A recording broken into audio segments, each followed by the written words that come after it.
Jusqu'à 13h30, les midis de culture. Géraldine Mosna-Savoie. Place à la rencontre. Aujourd'hui, mon invitée est auteure, illustratrice, artiste plasticienne et membre de l'Oulipo. Son terrain de jeu, ce sont les livres. Tout ce qui fait un livre. Titre, images, couverture, histoire, avec toutes ces formules usitées et usées. Sa méthode, c'est le détournement. Avec elle, Moby Dick devient Maudit Bic et La vie devant soi d'Émile Ajar devient Laver devant soi d'Émile Ajax. Bref, mon invité fabrique des livres et réinvente le livre. Son dernier en date, Les chiens pirates et le vaisseau fantôme, réalisé avec Rudy Spicer, met en scène des chiens donc face à une série d'épreuves et de personnages mythiques. Mais comment vont-ils s'en sortir? Et comment vont-ils faire face au maître des océans et à la reine des abysses? Bonjour, Clémentine Melloy. Bonjour. Bienvenue dans les Midis de Culture. Alors déjà, une chose que je ne vous ai pas demandé avant l'antenne, donc je le fais maintenant. Est-ce qu'on dit bien Rudy Spicer? Alors lui, il dit, vous dites comme vous voulez, mais dans sa famille, on prononce Spicer. Spicer, donc comme ça je le retiens pour la suite de l'entretien. Merci beaucoup Clémentine Melloy. Alors j'aurais voulu dire que ce livre, je ne sais pas, est votre 30e ou 3e livre, mais je n'ai pas réussi à compter puisque vous avez publié votre premier livre en 2014 qui s'appelait Sans titre. Mais avant ça, vous avez fait les Beaux-Arts et vous avez, même avant les Beaux-Arts, vous avez fabriqué des livres. Voilà, votre métier c'est fabriquer des livres, est-ce que je peux le dire comme ça? Oui, mon métier et mon obsession, je pense. Donc là, par exemple, vous vous dites, je vais non pas écrire un livre, mais vraiment le travailler, le créer, le fabriquer avec tout ce que ça comprend de manuel presque. Oh, ça, c'est quand j'étais plus jeune, je fabriquais des livres. Depuis que je suis toute petite, ça fait un peu mythologie personnelle, inventée a posteriori, en disant je fabriquais des livres quand j'étais enfant. Mais on a besoin de storytelling un petit peu. Voilà, alors donc, mais de fait...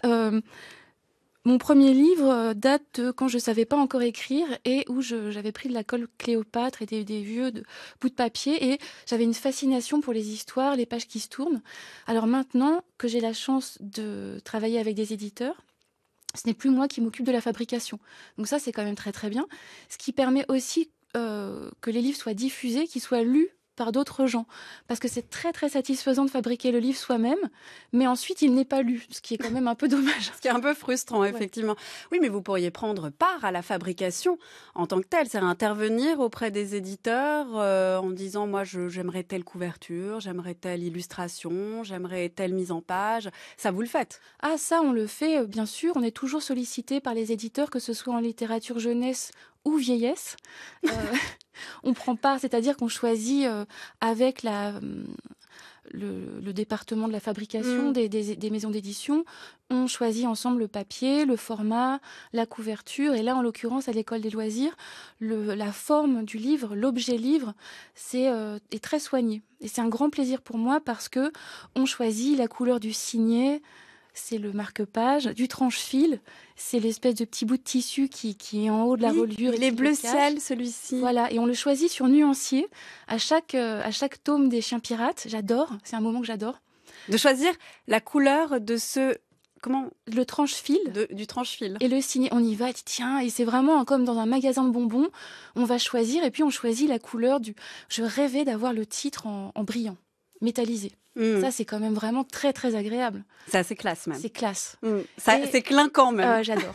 Et donc, il y a un nuancier. Et ça, c'est le Luxor. C'est quand ça brille. Et on choisit le Luxor sur nuancier. Quel énorme... Enfin, c'est un plaisir incroyable. Mais comment on fait pour choisir... Je rentre dans les détails, là. Pour se dire que dans ce nuancier du Luxor, on va prendre un doré qui est plus ou moins soutenu... plus ou moins fort. On a du mal à se rendre compte, en fait, quand on a les éléments de manière un petit peu dispersée. Eh bien, ça se fait en accord avec le dessinateur du livre, Rudy Spicer, qui a déjà fait le dessin de la couverture. Donc, on sait que la couverture est dans des tonalités foncées, qu'on veut une ambiance un peu sombre. Donc, on va pas prendre du rose bonbon. Et ensuite, c'est exactement comme de choisir un pull qui vous va bien. Dites, ah tiens, Voilà, on l'envisage dans un dressing global. Avec quoi je pourrais le mettre? Mon exemple est vraiment pourri, mais c'est une composition. En fait, c'est comme de faire un tableau. On choisit dans la composition la couleur qui servira le mieux, l'image qui sera la plus belle, la plus cohérente. Enfin, ce qui montre bien que, effectivement, reste quand même cette idée chez les auteurs d'une fabrication du livre, même si c'est une dimension qui est quand même peu abordée. Clémentine Melloy, on parle surtout de d'où vient l'intention, qu'est-ce qui vous a donné envie d'écrire, pourquoi vous vouliez écrire sur ce sujet-là, et on pose peu la question de est-ce que cette couverture vous convenait, est-ce que cette couleur-là était raccord avec votre idée, puisque c'est un projet global, c'est pas seulement qu'une illustration, par exemple, de couverture, ça peut être aussi une tonalité d'écriture. Oui, bien sûr, et ça c'est quelque chose, je sais pas si on en parle peu, en tout cas pour moi c'est très important aussi, sans doute dû au fait que j'ai une formation, j'ai fait les beaux-arts, donc je suis à la fois artiste et écrivaine. Et pour moi, le livre est aussi un objet. Et je pense que c'est le cas pour tout le monde parce que quand on voit un roman de gare, par exemple, on voit de loin une couverture très colorée avec une scène, une femme à l'anguille, c'est toujours les grands classiques. On se dit, tiens, ça c'est un roman de gare. On identifie le livre, c'est dans l'imaginaire collectif. Et finalement, je pense qu'on peut, c'est ce que Genette parle du péritexte ou du paratexte. Pour moi, tout compte. C'est-à-dire le format, le fait que la couverture soit cartonnée ou non. Et je pense que c'est le cas pour tout le monde, mais simplement on ne sauf les auteurs qui sont édités dans la collection blanche de chez Gallimard. Alors là, la question ne se pose pas, effectivement. C'est frustrant. Ou alors c'est une grande tranquillité d'esprit, parce qu'on rentre dans l'imaginaire de la grande littérature. C'est-à-dire qu'on s'identifie nous-mêmes en se disant, en fait, je n'aurais même pas à choisir la couleur parce que c'est la couleur qui me fait être écrivain d'un statut fait pour tel lectorat. Mais quel repos de l'esprit ça doit être que de publier dans la blanche. Mais non, vous voulez dire pour la reconnaissance sociale, mais en termes de frustration, de créativité. Sur le fait de ne pas avoir à se poser la question, justement. On sait où on est. Exact. Et puis on n'a pas à choisir le format, la couleur, on n'a pas de... Moi, je suis toujours très très embêtante avec les éditeurs.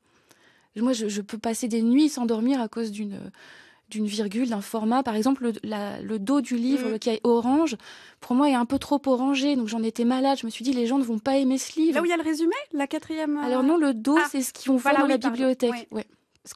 Souvent, ce qu'on appelle la tranche, quand parce qu'on a l'impression que c'est ce qui est le côté, en fait. Et la tranche, c'est de l'autre côté parce que c'est là où le massicot a tranché les feuilles. Voilà. Donc, c'était de l'autre côté. Donc là, ce orange-là, il vous convient pas? Il est un peu trop orangé. Moi, je l'aime bien. C'est vrai? Ouais, ça vous rassure? Ah oui, ça me fait plaisir. Bon, on va rentrer dans l'histoire des chiens pirates, ce 4e volume, parce que c'est une série. C'est les chiens pirates et le vaisseau fantôme. Et pour en parler, je vous propose d'abord d'écouter cette musique et une archive.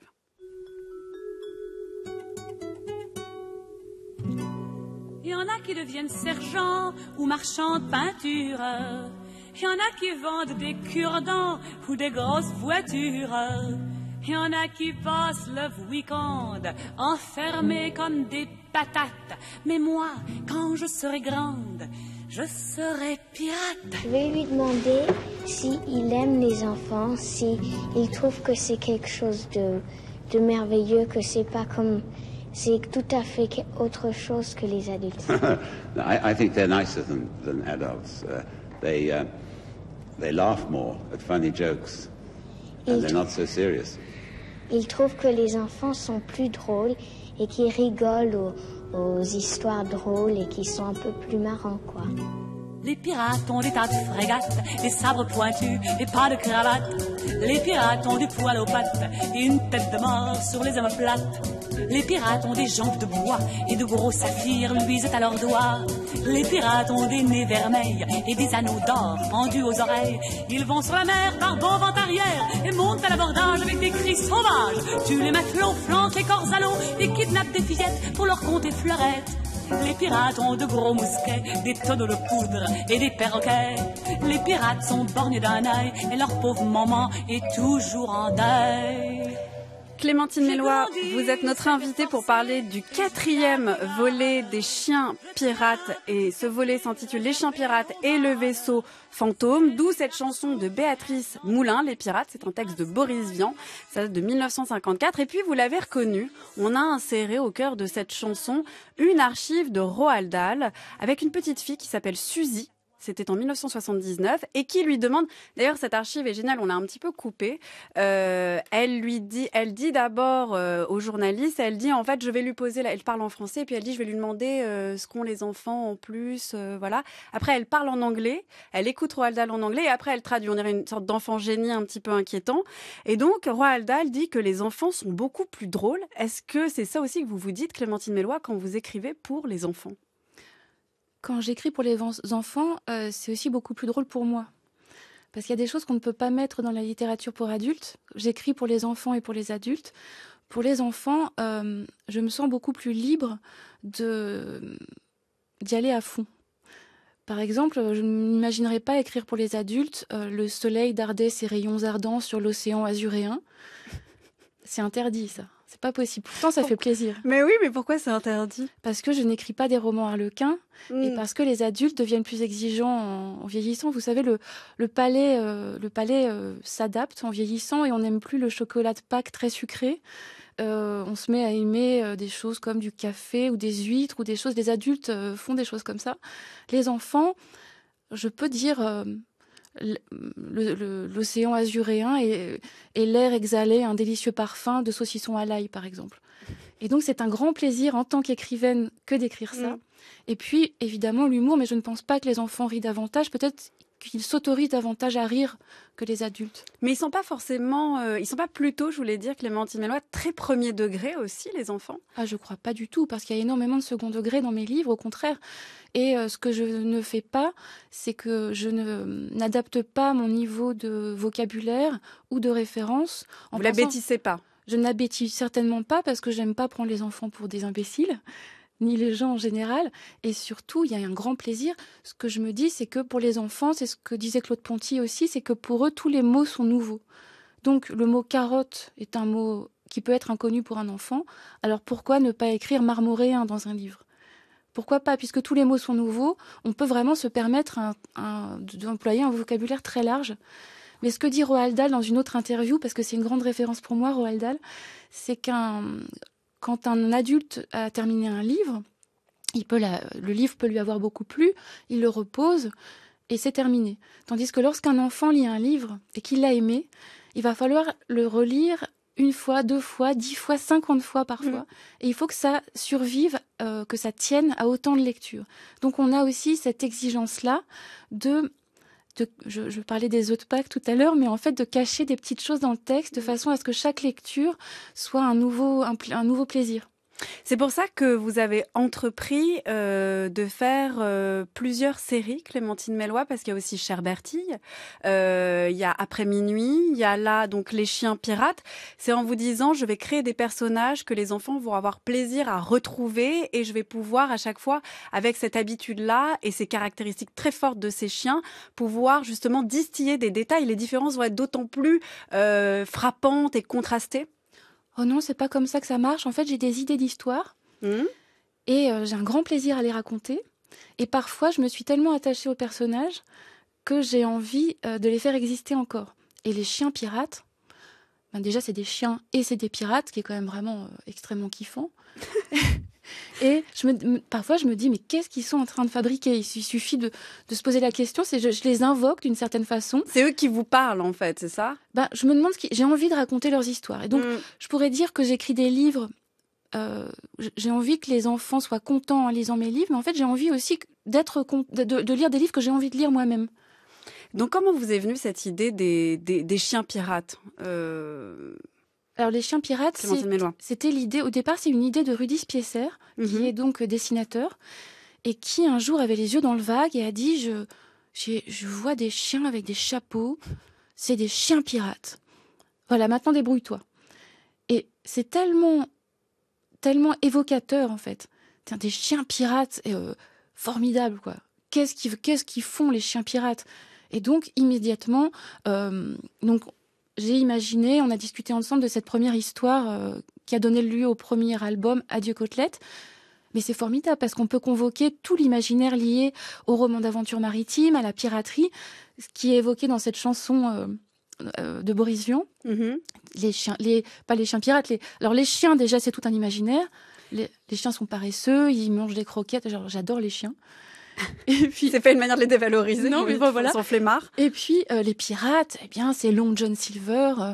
Il y a le perroquet, il y a l'aventure, il y a les bateaux, il y a tout ça. Mais justement, est-ce que, parce que vous avez dit, Clémentine Melloy, qu'on pouvait y aller à fond avec les enfants, on n'a pas peur des différents registres de langage, les enfants sont capables de saisir en fait le second degré, sont aussi capables en fait d'intégrer un certain nombre de nouveaux mots sans se dire que celui-ci est plus simple qu'un autre, bien au contraire.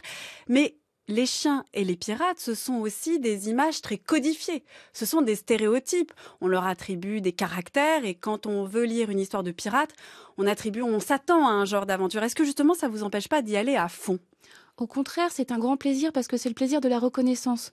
Quand on lit Tintin, par exemple, on sait que le capitaine Haddock a toujours un pull à col roulé, une barbe et une casquette. On sait qu'il va dire des jurons.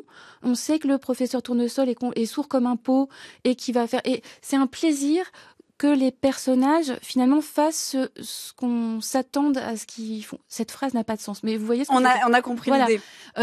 C'est un plaisir et c'est un plaisir de la reconnaissance. C'est le plaisir quoi ? De la reconnaissance, de l'habitude ? C'est de la même façon qu'on récite des poèmes, qu'on chante des chansons par cœur, qu'il y a des comptines qui reviennent. C'est le plaisir de la reconnaissance de quelque chose qui est familier. Et parfois, quelque chose survient qui est inattendu. Et c'est aussi un plaisir. Donc, c'est plein de petits codes. C'est comme des ingrédients de joie. Je le dis comme ça, mais c'est ça. C'est comme quand on fait un bon gâteau. On va prendre du chocolat, on va prendre du beurre. Et ça va faire j'ai une histoire à raconter, je vais convoquer l'imaginaire de la piraterie, je vais mettre des chiens au milieu de ça, il va se passer des trucs, et c'est une belle histoire. Oui, mais là, vous parlez d'une recette presque, Clémentine Melloy. Alors, on a l'impression que ce soit de la littérature jeunesse ou de la littérature vieillesse, il faut de la création, il faut de la nouveauté. Comment on apporte de la nouveauté quand on parle d'ingrédients ou quand on parle de recettes et quand on s'inscrit en fait dans des codes qui sont déjà prédéterminés ? Je suppose que... Vous avez fait comment, par exemple ? Enfin, moi, je sais, j'ai la réponse, je l'ai lu, mais... C'est-à-dire que... Comment vous avez pu apporter de la différence par rapport à tout ça ? Si vous avez compris, j'aimerais bien vous me l'expliquer, parce qu'en fait, je fais ça de façon assez intuitive, c'est vrai ? Instinctive. En fait, c'est comme... j'aime bien les métaphores, hein. Mais quand vous conduisez... Je ne sais pas si vous avez votre permis de conduire. Oui, mais j'ai pas conduit depuis 20 ans. Bon, alors, admettons, on conduit... Au début, quand on est jeune conducteur, on se dit « Ah, je vais passer la première ». Puis en fait, ensuite, on laisse son esprit divaguer et on a automatisé ses gestes. Quand on écrit un livre... On est en pilote automatique, comme on dit. On est en pilote automatique alors qu'on fait des choses, mais sans y réfléchir. Quand on écrit, je ne vais pas penser aux règles de grammaire, ni à tous les livres que j'aime, ni à l'histoire de la littérature, et pourtant ça existe. C'est-à-dire que je fais appel à tout ça que je connais, puis je l'oublie, et comme dans une sorte d'état d'hypnose, c'est comme si ce n'était pas moi qui écrivais l'histoire. Et quand j'écris l'histoire, je l'écris parce que je veux savoir ce qui va se passer après, en fait. Mais tout ça... Comme si vous étiez en train de la lire, en fait. Un petit peu, oui, c'est ça. Après, bien sûr, c'est du travail de relecture, de couper, de pas faire de répétition, d'essayer d'avoir des mots neufs, mais tout ça, finalement, c'est de la cuisine. Moi, j'ai découvert avec vous, Clémentine Melloy, le mot coruscant. C'est un mot que j'aime bien. Et je ne le connaissais pas. Ça veut dire lumineux, c'est ça ? Ce qui éblouit. Ce qui éblouit. Donc, on peut aussi, effectivement, même les adultes peuvent lire votre livre, Clémentine Melloy, en apprenant des choses. Moi, il me semble que ce qui est réussi, c'est que moi, les chiens, les pirates, j'en ai marre. Oui, vraiment. C'est-à-dire que c'est toujours les mêmes. On a plein de chiens partout. Il y a Milou, il y a Scooby-Doo, il y a les 101 Dalmatiens, les pirates, il y a le capitaine Crochet. C'est des figures très attendues, mais ce que vous faites, c'est qu'à chaque fois, vous mettez un détail. Par exemple, les brocolis. Ah oui. Une tante Quechua. Les tantes Quechua, ça fait toujours rire. Les magasins, moi, je les connaissais quand j'étais petite, les magasins Mammouth. Les hypermarchés Mammouth. Ça, c'est destiné aux enfants ou à moi, adulte, qui suis... plus usé et plus habitué à ce genre de récits sur les pirates avec effectivement toujours le même pirate balafré mais un peu maladroit quand même. Mais en fait, j'écris des choses qui m'amusent avec les références qui sont les miennes et évidemment les livres sont adressés et les livres pour enfants sont les livres les plus adressés qui soient parce que il y a pas encore on est moins snob quand on est enfant. C'est-à-dire qu'on se dit pas, mais je ne lirai jamais de romans policiers parce que c'est de la sous-littérature. En fait, les enfants lisent les histoires qu'ils aiment bien. Donc, j'écris avec tout ça.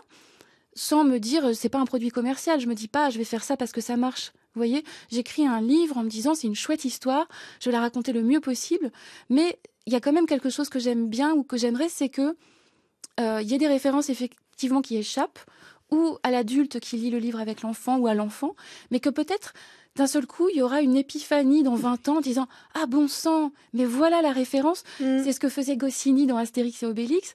Il y a un personnage qui s'appelle A plus Bégalix, mais ça, quand on a 8 ans, on ne peut pas comprendre. Et puis, d'un seul coup, pendant un cours d'arithmétique en 4e, on se dit « Ah bon sang !»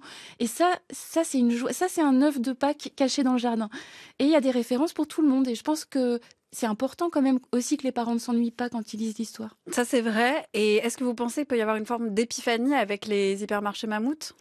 Ouais, je ne sais pas si on recroisera un jour ce mot, cette chaîne de magasins. J'ai jamais connu les supermarchés mammouths. C'est vrai? Vous en avez jamais eu dans votre ville? Non, j'en ai jamais eu dans ma ville ni dans ma vie. Il y avait Intermarché chez moi, mais j'adore un supermarché mammouth. Quel nom formidable. Ah mais oui, j'en ai connu, il était très bien, hein, mais voilà, ça a fermé. Et ça a fermé, mais surtout, en fait, je voulais qu'un livreur de chez Mammouth vienne livrer des brocolis pour que le livreur de chez Mammouth soit un mammouth. Oui. Que ça me fait rigoler. Et dans Les Chiens Pirates, et ce qui est important aussi quand même de préciser, c'est que c'est un album pour enfants, donc il y a le texte que j'écris, mais il y a les dessins aussi de Rudi Spiesser, qui ne sont pas des illustrations. Les illustrations viennent finalement doubler ce qu'il y a dans le texte.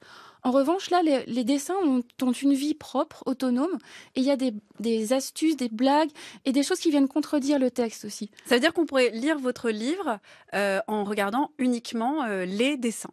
Non, ça ne marcherait pas. C'est-à-dire que les deux vont ensemble.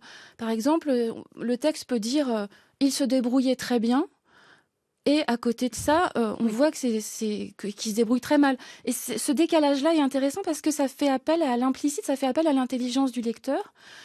L'enfant comprend ou le lecteur adulte d'ailleurs, parce que je lis des livres pour enfants, j'adore ça. Donc je pense que n'importe quel lecteur peut lire ça et se dire qu'il y a un décalage, et la compréhension de ce décalage provoque le sourire.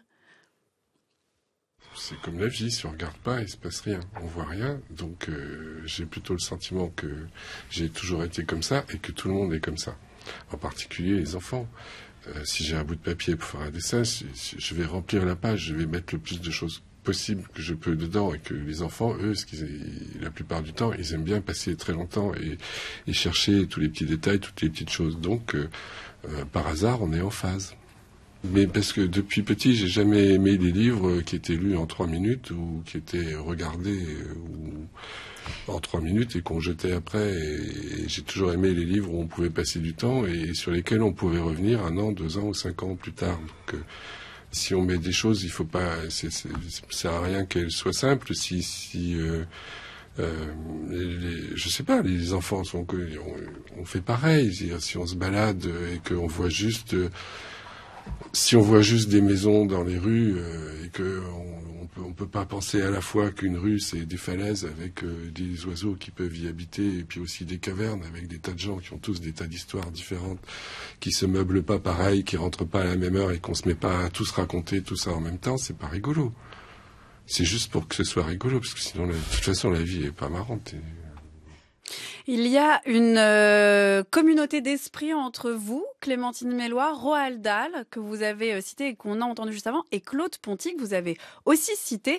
Là, c'était dans l'émission En vivant, en écrivant sur France Culture, le 6 avril 2020.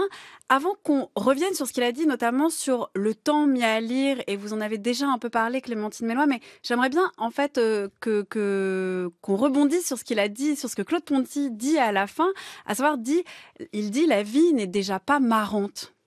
Ah bah oui, ça c'est sûr. Ah c'est vrai, vous trouvez? Pourtant, vous qui vous inspirez justement d'éléments de langage du quotidien, d'habitudes, de références populaires et ordinaires, vous trouvez pas que la vie est marrante? Bah, dans l'absolu, je pense que tout est vain et que nous sommes voués à la mort et que la Terre fonce dans l'infini de l'espace et que rien n'a de sens. Et que vous allez mourir. Mais de toute façon, oui, c'est ça. Donc, le temps qu'on est là, autant le passer dans la joie. Et sinon, en fait, oui, effectivement, je suis d'une nature extrêmement sombre. Mais c'est ce pourquoi j'accorde autant d'importance aux bonnes histoires et et que j'ai le plaisir des mots aussi. Mais aussi le plaisir d'être drôle. Et ça, c'est quelque chose qui est... On parlait tout à l'heure de recettes et d'ingrédients, mais c'est quelque chose qui est très difficile. On ne peut pas décider d'être drôle. Comment vous faites pour être drôle? Alors non, je suis sinistre au quotidien. Mais... Oui, mais bon, moi, je vous connais pas au quotidien, Clémentine Melloy. Moi, je veux savoir comment vous faites dans vos livres, ou même, vous vous êtes fait beaucoup connaître auprès du grand public, comme on dit, à travers vos détournements de couverture de livres. Ça a été votre premier livre qui s'appelait Sans titre. Après, avec des listes de courses, c'était Sinon, j'oublie. Donc, vous arrivez quand même à saisir ça et à faire rire. Donc, dans ces livres-là, moi, l'idée que j'en ai, c'est que vous parvenez à saisir l'humour qu'il y a dans le quotidien. Oui. J'ai aussi une capacité de joie à remarquer les petites choses. Mais je pense que le rire survient. J'ai pas de grande théorie là-dessus. C'est quelque chose de très spontané. Mais le rire survient quand de l'inattendu arrive dans quelque chose qu'on connaît. Donc il faut avoir des références communes. Et partager un sourire ou partager un rire, c'est aussi avoir une complicité avec quelqu'un. Et donc c'est quelque chose d'un lien de complicité avec le lecteur, avec le spectateur ou avec les personnes qui viennent voir mes expositions. On a la référence commune, on a l'habitude et quelque chose d'un seul coup, il y a un petit truc décalé et ça crée un effet d'étrangeté. Et là, c'est intéressant. Je ne sais pas si c'est très clair. Je pense qu'en plus, je raconte très mal ce que je fais. Je pense qu'il faut le voir. C'est très visuel. Oui, c'est vrai que c'est très visuel. Mais en même temps, je me suis dit en préparant cette émission que si je racontais ce que j'avais sous les yeux, ça tomberait un peu à plat aussi. Oui, en général, c'est des blagues à 2 balles. Voilà. Mais j'accorde beaucoup de soin. Oui, ça n'a aucun sens, mais j'accorde un grand soin à faire les images. Et grâce aux outils de retouche numérique, c'est extraordinaire parce qu'on peut donner à voir ce qu'on a dans la tête. Ça devient des images, une image décalée. C'est comme des fourches langues visuelles, mais avec Photoshop, on peut faire en sorte que ça existe. Donc je vois que vous avez une photocopie d'un panneau d'autoroute. Oui, avec d'un côté, donc sur l'autoroute, pour aller tout droit, c'est routine. Et la sortie de route indique passion, fantaisie et création. Alors, effectivement, en le disant... Mais c'est quelque chose qui fait un petit peu rêver, puisqu'on a toujours dans la vie des moments où on a envie comme dans la chanson de Mathieu Bogart, de prendre un train pour quitter sa vie, d'arriver dans un autre endroit. Mais souvent, on se dit, mais tiens, il pourrait y avoir tel mot à la place de celui-là, ou un panneau qui indique tel truc. Et grâce à l'ordinateur, on peut, en prenant du temps, on peut faire en sorte que ça existe. Et c'est magique, c'est un truc d'enfant. Comme pour, je l'ai dit tout à l'heure, pour Laver devant soi par Émile Ajax. Moi, c'est très mauvais, mais ça marche. C'est très drôle. Et oui, il y a ça. Il y a aussi le plaisir de faire une blague à 2 balles, comme vous disiez. Mais ce qui importe, c'est surtout l'objet. Parce qu'il y a l'objet livre sur mes photos. L'objet livre, c'est-à-dire, c'est pas juste la couverture, c'est la couverture dans cette édition d'un livre qu'on a pu étudier au collège, qui est dans une main, qui est dans un contexte, et c'est comme une sorte de fissure dans le réel, où c'est comme une dimension, c'est le métaverse, quoi. Oui. Dans cette dimension parallèle, on peut inventer n'importe quoi, c'est ça l'imagination aussi, c'est que si je décide qu'un ours en tutu rentre dans le studio, je vous prends en photo et je colle un ours en tutu. Bon, non, ça n'a pas de sens, mais vous voyez, on peut faire n'importe quoi. Là, par exemple, je prends l'exemple de Friedrich Nietzsche. Vous avez Crépuscule des idoles devient Crépuscule des idoles des jeunes, avec en dessous le regard de Johnny Hallyday. Et là, effectivement, ça prend, mais vous avez quand même ce don, Clémentine Melloy, pour condenser 2 images, 2 titres, 2 références qu'on n'avait pas forcément associées et qui, tout à coup, ensemble, vont se percuter un petit peu comme un rêve. Alors, vous dites, il y a Photoshop, faut prendre le temps et tout, mais il faut déjà avoir l'idée. Ah oui, mais en fait, des idées comme ça, j'en ai tout le temps. Vous avez de la chance. J'en ai tout le temps. Mais justement, c'est le fait de... Je trouve que souvent, les registres sont cloisonnés. C'est-à-dire qu'il y a la haute culture, la culture sérieuse, et on en parle avec gravité. Et puis, il y a la culture populaire. Et alors, certains méprisent la culture populaire et d'autres font de l'anti-intellectualisme. Mais je pense qu'en fait, on vit avec tout ça en même temps. Et je peux tout à fait lire des livres...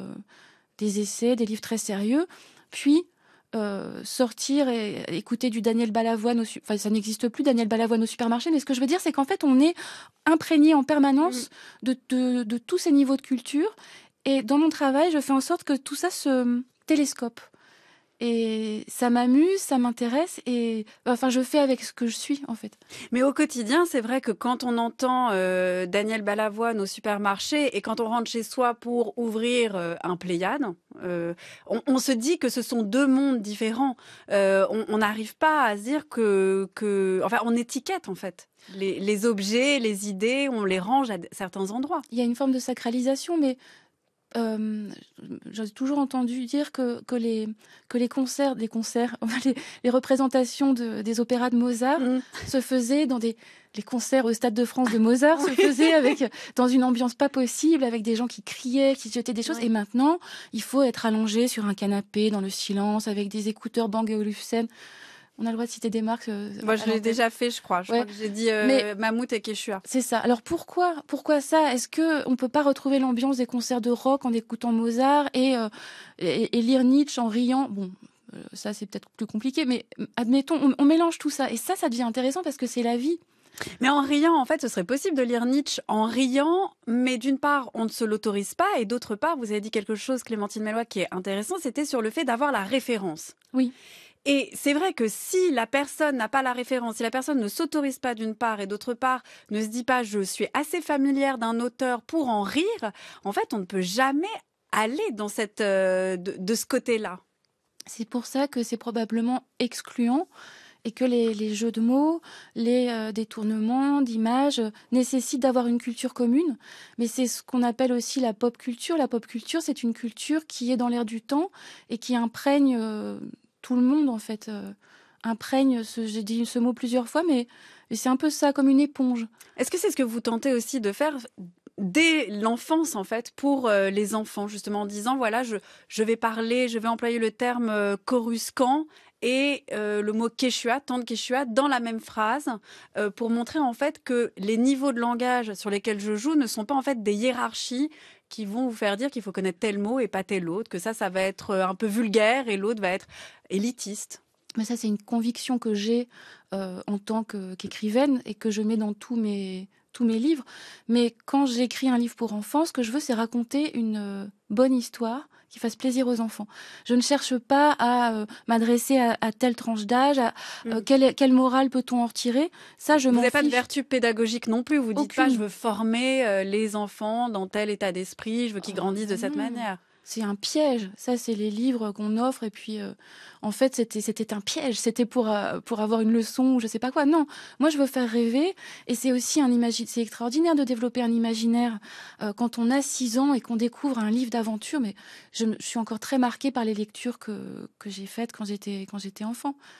Et puis les enfants, ils emploient ils mélangent justement des registres de langage parce qu'ils reprennent à la fois ce que disent leurs parents, ce qu'ils ont lu dans les livres. Et d'ailleurs, je pense que ça fait partie des rares personnes dans la population qui emploient le passé simple de manière tout à fait naturelle. C'est vrai, et on apprend toujours d'ailleurs c'est intéressant, on apprend toujours des nouveaux mots. J'ai appris récemment l'expression choc baromax. Ah, ça veut dire quoi? Choc baromax, c'est qu'on est vraiment très choqué. J'adore. Et ça s'écrit comment?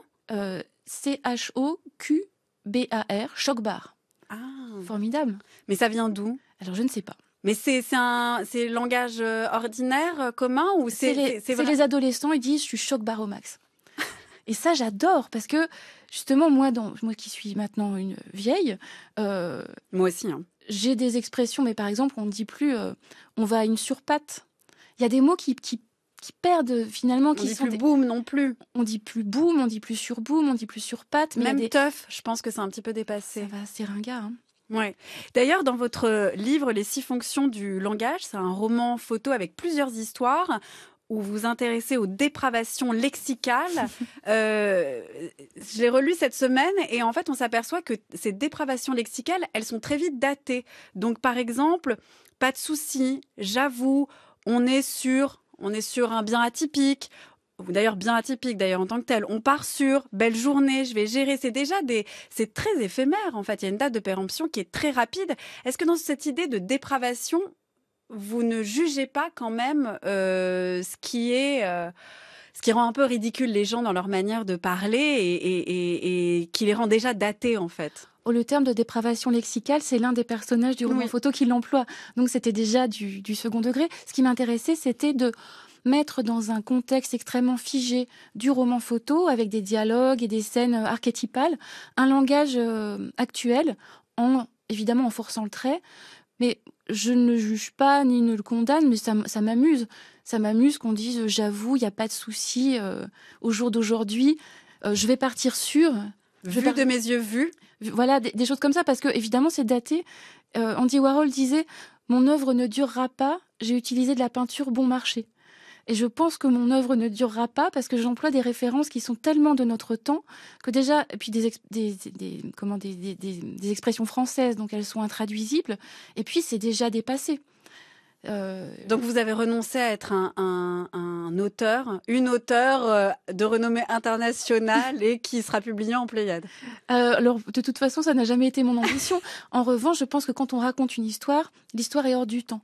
Et les livres pour enfants sont hors du temps. Il n'y a pas de téléphone portable. Il y a effectivement des références, mais ça peut être Mammouth, les supermarchés Mammouth qui n'existent déjà plus, ou Coruscant, ou Le Seigneur des Anneaux, ou ça m'amuse beaucoup.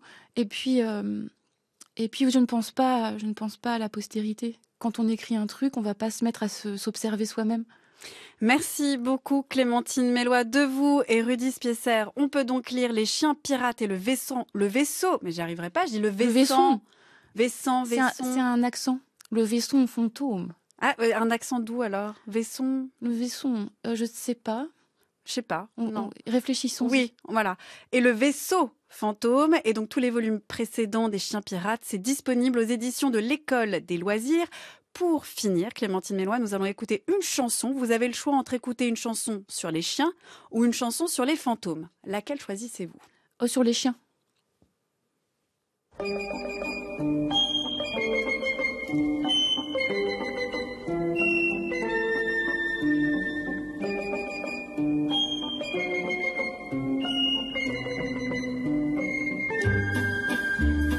Un petit chien blanc et son Nicolas courent joyeux vers les champs de colza. Le chien en avance. Marie Laforêt, la valse des petits chiens blancs. C'est l'occasion pour vous, Clémentine Melloy, de dire 2 mots. Oui, la valse des petits chiens blancs. Ma mère m'a dit, tu vas à la radio, est-ce que tu pourrais parler de ma chienne? C'est un petit chien noir, elle s'appelle Ouna, elle a 2 mois et c'est une terreur. Et voilà. Merci. Je suis très contente d'avoir pu en parler aujourd'hui. Mais moi aussi et de l'avoir entendu. Merci beaucoup, Clémentine. Merci, Géraldine. Et merci à toute l'équipe des Midi de Culture qui sont préparés par Anaïs Isbert, Zora Vignier, Lise Ripoche, Théa Corler, Marie Soisic-Fraboulet et Manon Delacelle. Réalisation Félicie Faugère. Prise de son Mélodie Esman et Marie-Claire Oumabadi. Pour réécouter cette émission, rendez-vous sur le site de France Culture à la page des émissions des Midi de Culture et sur l'application Radio France.